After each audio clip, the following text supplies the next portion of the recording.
working day in your nameless, featureless cubicle. And you're surrounded by a bunch of other people who are also sitting in their same nameless, featureless cubicle, all doing the same jobs as you. And you're all united by one common piece of knowledge. The boss is evil. So what's a person to do to protect themselves? One day one of my co-workers came into my cube and she brought me a gift. And this really happened. She put a little gift bag down. She said, I brought you this.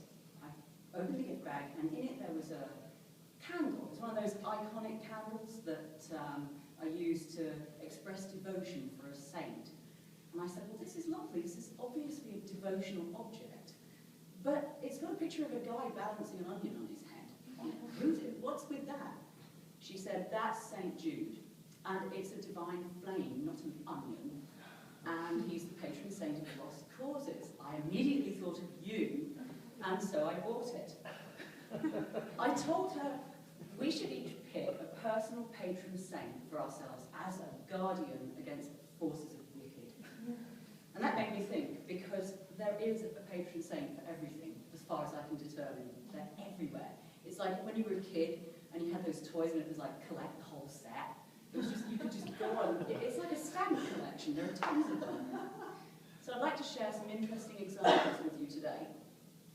Let me begin by asking why librarians might have 3 patron saints, because they really seem like quite a fortunate lot to begin with. But their patron saints are St. Catherine, St. Jerome, and St. Lawrence of Rome, not Arabia. And does anybody have a radio announcer or a journalist in their family?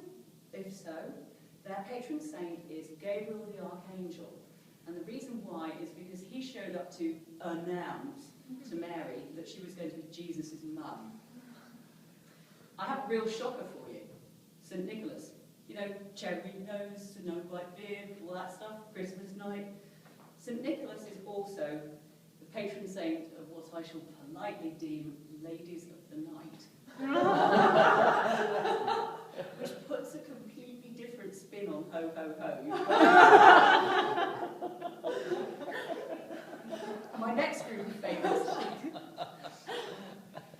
My next favourites are the beer trinity.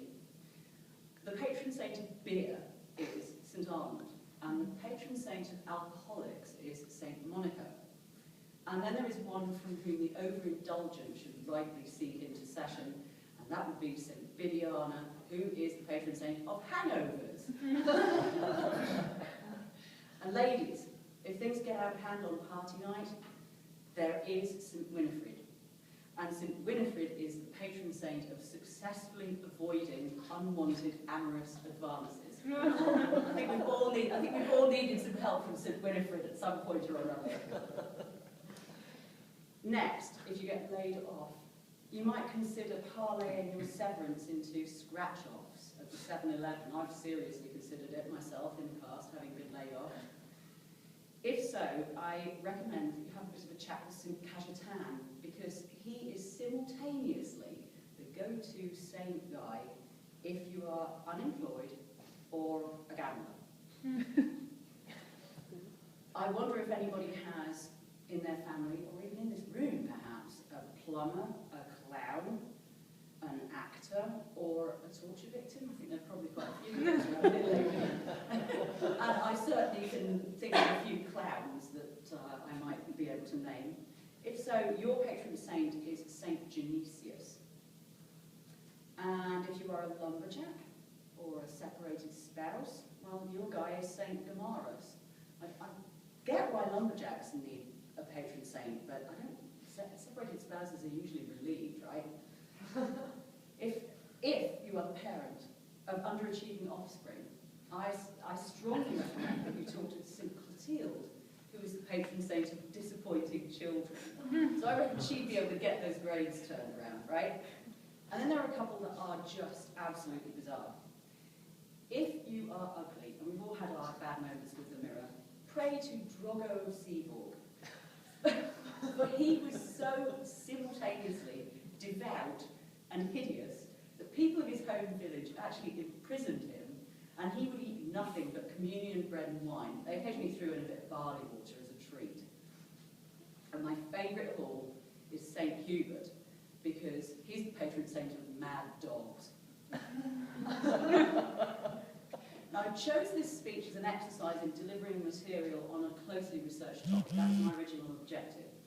But I derived a greater lesson from it, and it's one I actually carry with me now every day. In every area of life, in every person, and even in the most unexpected of places, there is a spark of the divine. No matter how obscure or bizarre you might think your situation is, if you always look higher and look to the spiritual, regardless of your faith or creed, you can always find some inspiration.